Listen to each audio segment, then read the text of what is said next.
یہ نسخہ یہ مجلس کا آپ کے لیے ایک تحفہ ہوگا۔ کہا کہ ایک چھوٹا سا عمل کرنا ہے ہر نماز کے بعد، اور واقعاً یہ میں نے آزمایا ہوا ہے۔ اس میں سے کچھ چیزیں ہیں جو ہم بھی کرتے ہیں، جیسے تسبیح جناب فاطمۃ الزہرا صلوات اللہ، وہ دعا مانگو گے پوری ہو جائے گی۔ یہ چھوٹا سا عمل۔ بسم اللہ الرحمن الرحیم۔ آغا خوئی کے والد نے ایک کتاب لکھی تھی، اس میں ایک واقعہ لکھتے ہیں کہ نجف میں یہ جا رہے تھے، اور آج بھی وہ مقام ہے، مقام امام زمانہ کے نام سے مشہور ہے۔ آپ جب جو ہے نا وادی السلام کی طرف جائیں گے حرم سے، تو ایک جگہ آپ دیکھیں گے لکھا ہوا ہے، پرانا سا مکان ہے، میں نے بھی زیارت کی تھی جا کے وہاں پہ، مقام امام زمانہ۔ تو انہوں نے کہا کہ مقام امام زمانہ کیا ہے، یہاں پہ کیا کبھی امام آئے تھے؟ پوچھا یہ کس کا مکان ہے؟ کہا شیخ علی کا مکان ہے۔ کہا میں ان سے ملاقات کر سکتا ہوں؟ تو بیٹے نے کہا نہیں، وہ تو انتقال فرما گئے، بتائیے آپ کو ان سے کیا کام تھا؟ کہ اس مکان کا نام مقام امام زمانہ کیسے پڑا؟ کہا کہ امام یہاں تشریف لائے تھے۔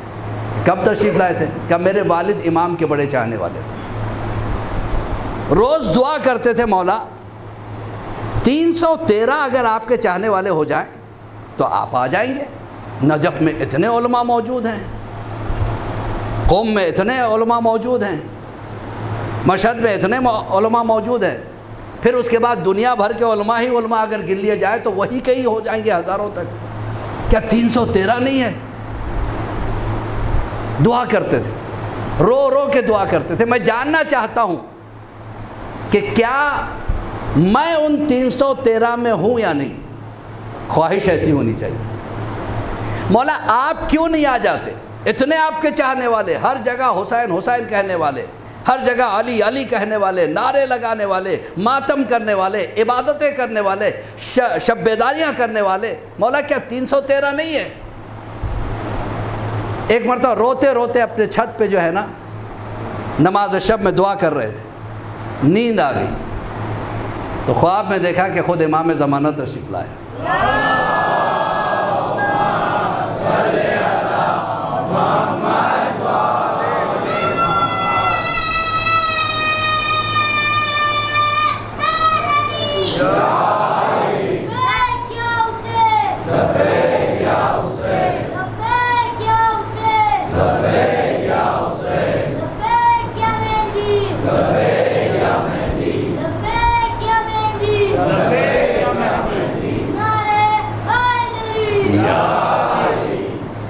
اور پوچھا کیا سوال ہے تمہارا؟ کہ میں یہ پوچھنا چاہتا ہوں کیا یہاں پہ آپ کے اتنے چاہنے والے 313 نہیں ہیں؟ خود نجف میں نکل آئیں گے بہت سارے۔ کہ اس وقت نجف میں صرف 2 ہیں۔ کہ صرف 2 نجف جیسی جگہ میں؟ کہاں؟ کہ مولا وہ کون ہے؟ کہ ایک تم ہو، ایک فلاں قصائی ہے۔ قصائی؟ کہاں؟ وہ بھی ایسے ہی چاہتا ہے جیسے تم چاہتے ہو۔ کہ پھر اتنے جو ہیں آپ کے، کہ سب ہمارے ماننے والے ہیں، ہمارے چاہنے والے ضرور ہیں، لیکن ابھی ایسے نہیں ہوئے جیسے ہم چاہتے ہیں۔ اللہ اکبر۔ ابھی ایسے نہیں ہوئے جیسے ہم چاہتے ہیں۔ دیکھنا چاہو گے؟ کہ ہاں مولا میں دیکھنا چاہوں گا۔ ٹھیک ہے، کل جو ہے نا شب جمعہ ہے، اعلان کر دینا کہ تمہارے اسی چھت پہ ہم آنے والے ہیں، لہذا جو ہماری زیارت اپنے آنکھوں سے کرنا چاہتا ہے آ جائے۔ اور اس قصائی سے کہنا کہ یہاں پہ اوپر کہیں بھی 2 بکرے لا کے باندھ دے اور اوپر چاقو رکھ دے، صحن میں سب کا انتظام کر دینا بیٹھنے کا۔ کہ ٹھیک ہے۔ اب یہ نیند سے جاگے، کہ امام کا حکم ہے، یہ خواب نہیں ہو سکتا۔ اعلان کر دیا کہ شب جمعہ میرے مکان میں امام تشریف لانے والے ہیں، اور قصائی کو بھی کہہ دیا، اور امام نے تاکید کی تھی یہ بات کسی کو مت بتانا، قصائی والی نہیں بتائے۔ اب اس کے بعد ہوا یہ کہ جب شب آئی، علماء کی بھیڑ، چاہنے والوں کی بھیڑ، طلباء کی بھیڑ، مکان بھر گیا، باہر صحن وغیرہ میں بھی مومنین آ گئے۔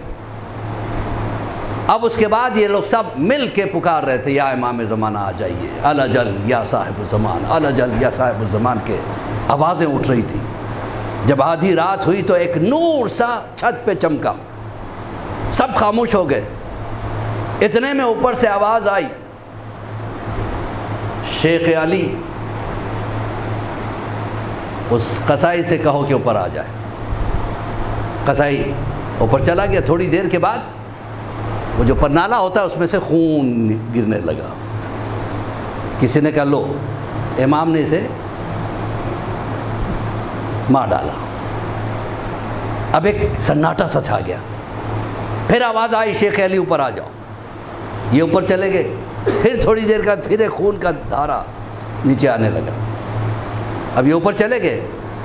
کہتے ہیں کہ میں امام سے گفتگو کر رہا تھا، وہ قصائی بھی وہاں موجود تھا، لیکن امام کے چہرے کو ہم دیکھ نہیں پا رہے تھے۔ اتنا نور کہ ہم چہرے پہ کانسنٹریٹ نہیں کر پاتے تھے، ہماری نگاہیں جھکی ہوئی تھی، اور امام ہم سے گفتگو کر رہے تھے۔ میں نے کہا کہ سرکار اتنی دیر ہوگی، لوگ نیچے انتظار کر رہے ہیں، آپ نیچے تشریف لائیں گے یا ان سب کو اوپر بلا لوں؟ کہ ابھی تھوڑی دیر بیٹھ جاؤ۔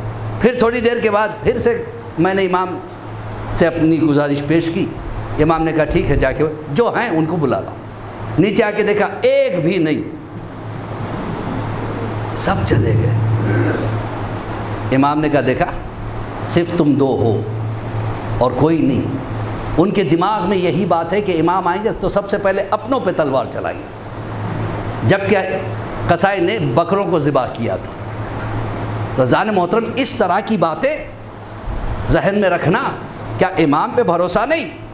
ایک ماں جتنا اپنے بچوں سے پیار کرتی ہے، اس سے کئی گنا زیادہ ایک امام اپنے چاہنے والوں سے پیار کرتا ہے۔ جب انسان مکمل ارادہ کر لیتا ہے تو اللہ اس کا ساتھ دیتا ہے۔ جہاں ہمتیں بلند ہوتی ہیں، جہاں حوصلے بلند ہوتے ہیں، کامیابیاں قدم چومتی ہیں۔ محمود غزنوی نے کئی مرتبہ حملے کیے تھے لیکن جیت نہیں پا رہا تھا۔ ہر بار جاتا، جنگ میں ہار کے واپس آتا۔ روایتوں میں ہے، ہسٹری میں، کہ 17 مرتبہ اس نے جنگ کی۔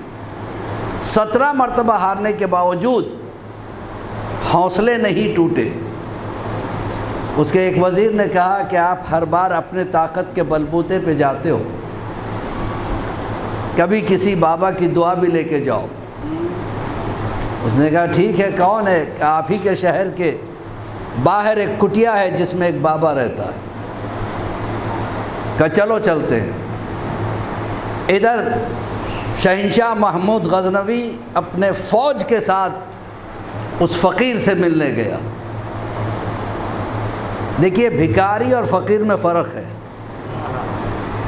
بھکاری وہ ہے جو بھیک مانگتا ہے، فقیر وہ ہے جو دیتا ہے، دعائیں دیتا ہے۔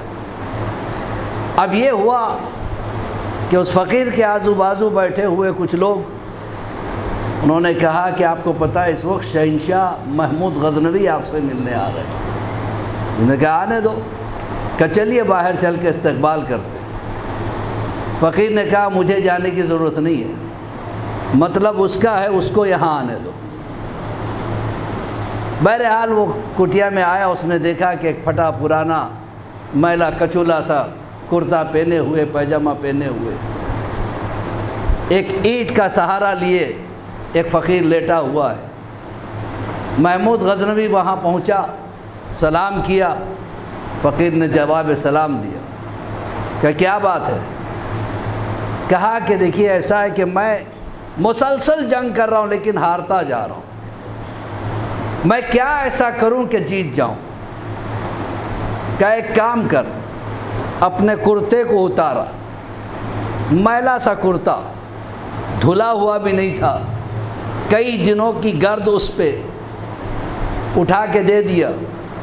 کہا کہ اس کرتے میں میرا پسینہ ہے، اس کو اپنے ساتھ جنگ میں لے جا، جب تجھے لگے کہ اب تو ہارنے والا ہے، تیری فوج بھاگنے والی ہے، اس وقت اس کرتے کو باہر نکالنا، اور اس کے بعد زیر آسمان اسے رکھ کے ایک دعا کرنا، پروردگار تجھے اس کرتے کا واسطہ، اگر اس فقیر کی تیری نگاہ میں کوئی عزت ہے تو مجھے جتا دے۔ محمود غزنوی نے کرتا اٹھا لیا، فقیر نے کہا جاؤ میرا مولا تمہارا وارث ہے۔ یہ فقیر وہ تھا جو اٹھتے یا علی، بیٹھتے یا علی، چلتے یا علی، کھاتے یا علی، پیتے یا علی، علی علی کرنے والے میں یہ کمال آ ہی جاتا ہے۔ اب یہ محمود غزنوی گیا، جنگ کر رہا تھا، جنگ کرتے کرتے جب اس کی فوج بھاگنے کو تیار تھی، دشمن فتح ہونے کو تیار تھا، دشمن کو بھی بھروسہ اب تک یہ ہارتا ہی رہا، اس میں بھی ہار جائے گا، لیکن محمود غزنوی کے پاس ایک طاقت تھی، کرتے کی طاقت۔ ایک مرتبہ اس کرتے کو نکالا، پروردگار اس فقیر کی اگر تیرے نگاہ میں کوئی عزت ہے تو میری عزت رکھ لے۔ بھاگی ہوئی فوج دور سے دیکھ رہی ہے۔ محمود غزنوی نے کہا پتہ نہیں مجھ میں کہاں سے ہمت آ گئی، میں نے ایک نئے جوش کے ساتھ اکیلے تنہا لڑنا شروع کیا۔ جب میرے سپاہیوں نے مجھے تنہا لڑتے دیکھا تو واپس جوش کے ساتھ آئے، پھر ہم نے ایسا حملہ کیا کہ ان کی فوج بھاگی اور ہم جیت گئے۔ جیتنے کے بعد محمود غزنوی کا عقیدہ پکا ہو گیا فقیر پہ، کہ اس کرتے کے واسطے سے دعا مانگا تو مجھے ایک طاقت مل گئی، لہذا میں محل نہیں جاؤں گا، سیدھے فقیر کی کٹیا پہ جاؤں گا۔ ایسے فقیر کی جگہ اس کٹیا میں نہیں ہے، میرے محل میں ہے۔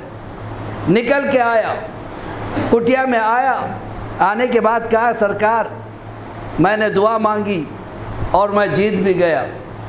کہ یہ بتا کیا دعا مانگی؟ کہ میں نے یہی کہا جو آپ نے کہا تھا، کہ اگر اس فقیر کی کوئی عزت تیری نگاہ میں ہے، اس کرتے کے واسطے سے مجھے اس جنگ میں جتا دے۔ کہ تو نے گھاٹے کا سودا کر لیا، تو نے کہا اس جنگ میں اگر تو کہتا کہ پورے دنیا کا مجھے بادشاہ بنا دے تو مجھے میرے مولا علی پہ بھروسہ ہے، وہ میری عزت رکھ لیتے۔ کہ اچھا چلیے اب آپ ہمارے محل چلیے، آپ کی جگہ یہ کیا ہے؟ کہ چھوڑ، اگر تیرے محل میں وہ طاقت ہوتی تو تو میرے پاس نہ آتا۔ تیرا یہاں آنا اس بات کی دلیل ہے کہ تیرے ساتھ طاقت نہیں ہے، میرے ساتھ ایمان کی طاقت ہے، عمل کی طاقت ہے، میں یہی ٹھیک ہوں۔ کہ اچھا وہ کرتا مجھے دے دے، میرے پاس دوسرا کرتا نہیں ہے۔ فقیر نے کرتا لے لیا۔ یہاں پہ رک کے ایک فیصلے پہ لانا چاہتا ہوں، جسے فقیر کا کرتا مل جائے وہ دنیا میں کامیاب ہو جاتا ہے، جسے امیر کا علم مل جائے۔ شیخ حسن نقوزکی کا نام سنا آپ نے؟ بڑے پائے کے عالم دین تھے اور عارف بھی تھے، اور واقعاً یہ میں نے آزمایا ہوا ہے۔ یہ نسخہ جو شیخ حسن نقوزکی کا آج کی محفل یہ مجلس کا آپ کے لیے ایک تحفہ ہوگا۔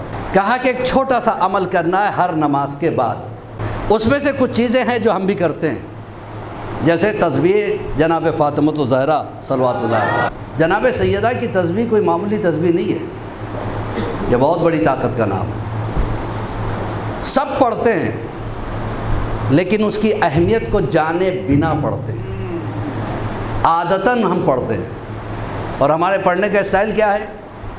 اللہ اکبر اللہ اکبر اللہ اکبر اللہ اکبر اللہ اکبر۔ یہ طریقہ نہیں ہے۔ الحمدللہ الحمدللہ الحمدللہ الحمدللہ الحمدللہ، یعنی اتنا فاسٹ چلتا ہے ہاتھ، دیکھتے دیکھتے 34 مرتبہ اللہ اکبر، 33 مرتبہ الحمدللہ اور سبحان اللہ جو ہے 33 مرتبہ، سیکنڈز میں ختم ہو جاتا ہے، 1 منٹ بھی نہیں لگتی۔ جبکہ علماء کہتے ہیں کہ تسبیح جناب سیدہ پڑھنا ہو تو اس طرح سے پڑھو کہ جب اللہ اکبر کہو تو احساس کے ساتھ کہو کہ سب سے بڑا وہی ہے۔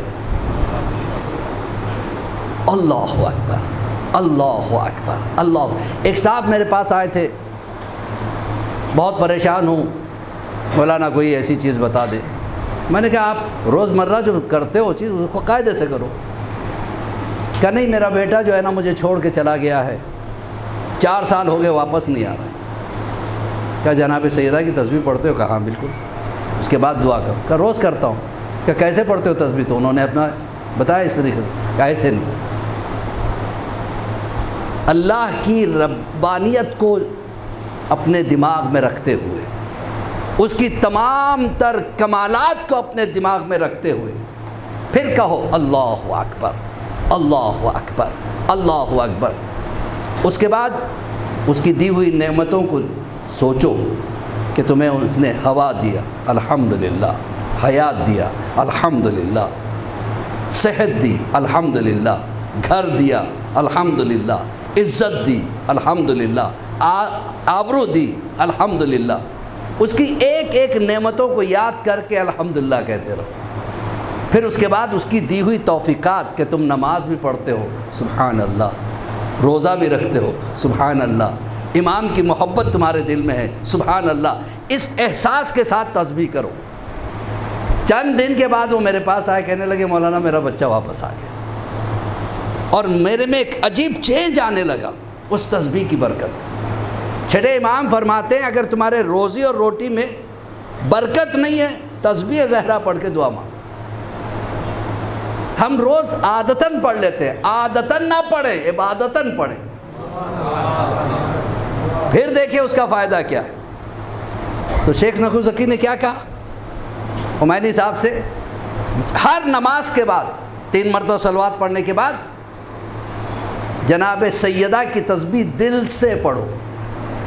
وہ اشارہ ادھر ہی ملتا ہے، دل سے پڑھو کا مطلب ایک ایک نعمتوں کو اللہ کی یاد کر کے، اس کی وحدانیت کو یاد کر کے، اس کے دی ہوئی توفیقات کو یاد کر کے تسبیح پڑھنا۔ پھر اس کے بعد 3 مرتبہ درود پڑھنا، پھر 3 مرتبہ آیت الکرسی پڑھنا۔ آیت الکرسی کے فضائل اب میں بیان نہیں کرنا چاہتا ورنہ بہت لمبی مجلس ہو جائے گی۔ اس سے پہلے عشرے میں آپ کے یہاں بیان کر بھی چکا ہوں، اسے مجھے ریپیٹ نہیں کرنا۔ بس اتنا سمجھ جائیے کہ سوائے بلائے موت کے کوئی بلا ایسی نہیں ہے جو آیت الکرسی سے ٹل نہ جاتی ہو۔ قرآن کا خزانہ کہا گیا آیت الکرسی۔ آیت الکرسی بہت زبردست طاقت رکھتی ہے۔ پھر انہوں نے کہا کہ آیت الکرسی پڑھنے کے بعد پھر 3 مرتبہ صلوات پڑھیں۔ 3 مرتبہ صلوات پڑھنے کے بعد سورہ طلاق کی 2 آیت کا آخری جز وَمَن يَتَّقِ اللَّهَ سے شروع کر کے 3 آیت مکمل 3 مرتبہ پڑھنا۔ پھر سورہ توحید 3 مرتبہ پڑھنا، قل اللہ کا سورہ۔ اس کے بعد جو دعا مانگو گے پوری ہو جائے گی۔ یہ چھوٹا سا عمل خمینی صاحب نے شروع کیا۔ اس کے بعد جب ایران پر مکمل اسلامی حکومت ہو گئی تو انہوں نے کہا اسی عمل کی وجہ سے آپ نے دیکھا انہیں دنیا میں بھی اتنی عزت ملی، آخرت میں بھی کتنی عزت ہے مولا بہتر جانتے ہیں۔ بزرگ محترم ہمارے پاس بڑی چیزیں ہیں لیکن ہم اگنور کر دیتے ہیں۔ یاد رکھیے 2 چیزیں، ایک ہے بصارت، ایک ہے بصیرت۔ انشاءاللہ کل اس کے اوپر گفتگو ہوگی۔ آج اتنا بتا دوں، بصارت کہتے ہیں ظاہری آنکھوں سے دیکھنا، بصیرت کہتے ہیں دل کی آنکھوں سے دیکھنا۔ ظاہر پہ نہ جائیں، باطن پہ بھروسہ کریں۔ یا یوں کہہ دوں، بصارت دوسروں کے غلطیوں کو تلاش کرتی ہے، بصیرت اپنی غلطی کو تلاش کرتی ہے۔ حسد جیسی بیماری کو دل سے ہٹائے۔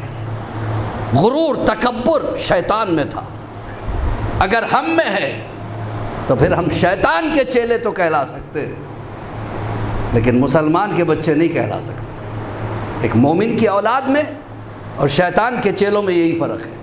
جہاں تکبر آتا ہے، تکبر کب آتا ہے؟ جوانی ہے تکبر آ سکتا ہے، طاقت ہے تکبر آ سکتا ہے، حتیٰ کہ علم زیادہ آ گیا تو بھی تکبر، عمل زیادہ کرنے لگے تو بھی تکبر۔ ان چیزوں میں اللہ سے مدد مانگے کہ پروردگار آج تو نے جس لائق مجھے بنایا ہے یہ تیری عطا ہے، ورنہ میں اس لائق ہی نہیں تھا۔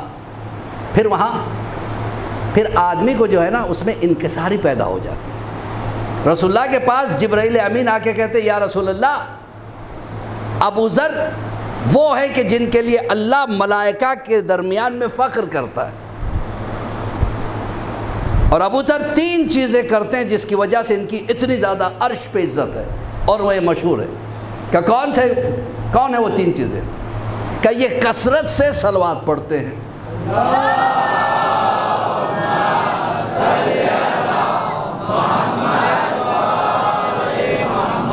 لبیک یا حضرت عباس، لبیک یا حضرت عباس، لبیک یا حضرت عباس، لبیک یا حضرت عباس، لبیک یا حضرت عباس، لبیک یا حضرت عباس، لبیک یا سکینہ، لبیک یا لبیک یا زینب، لبیک یا امام زمانہ، لبیک یا مولا رضا، لبیک یا حیدری۔